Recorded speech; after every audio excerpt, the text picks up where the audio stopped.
Hello everyone, my name is Somin इज़दा। मैं class BSc first year की छात्र हूँ। आज का मेरा टॉपिक है पक्षियों में माइग्रेशन इन बर्ड्स। प्रवास का उद्भव, अर्निंग ऑफ माइग्रेशन। प्रवास किस प्रकार और कैसे प्रारंभ हुआ था, इस बारे में विशेषज्ञों की विचारधारा के अनुसार पक्षियों का मूल निवास उत्तर में था। ये क्षेत्र समय अनुसार ठंडा होता गया, जिसके कारण ठंडा से बचने के लिए और भोजन ढूंढने के लिए पक्षियों को एक स्थान से दूसरे स्थान को जाना पड़ता है।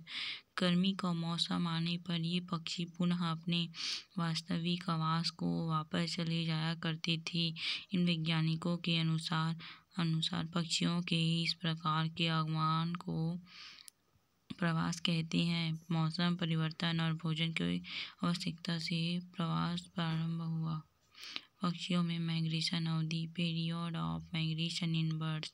पक्षियों के विभिन्न समूह में माइग्रेशन काल अलग अलग होता है, किंतु एक ही जाति समूह के लिए ये सदैव निश्चित होता है। पहला, समर माइग्रेशन। समर माइग्रेशन इस प्रकार के माइग्रेशन करने वाले पक्षी प्रजनन एवं नेस्टिंग के लिए बसंत काल में दक्षिणी क्षेत्रों से उत्तरी क्षेत्रों में चले जाते हैं तथा ग्रीष्म काल के अंत में या शरद काल के अंत में वापस लौट आते हैं। समर माइग्रेशन कहते हैं।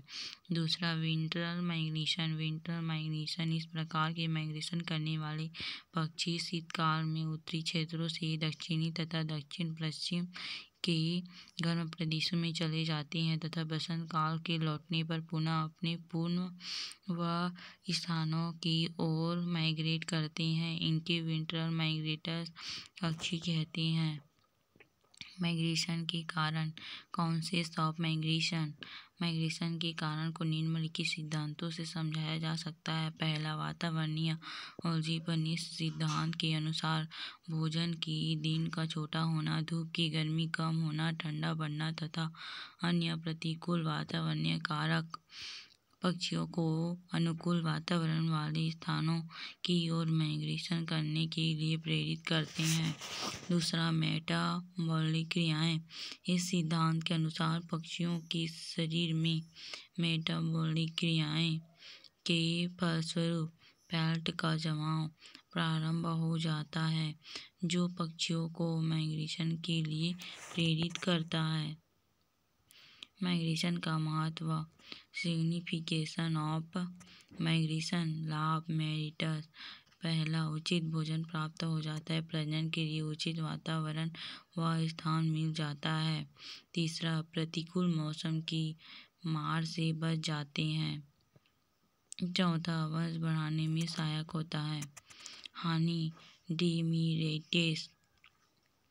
पहला, लंबी दूरी तय करते समय कई पक्षी थककर या किसी बाधा से टकराकर मर जाते हैं।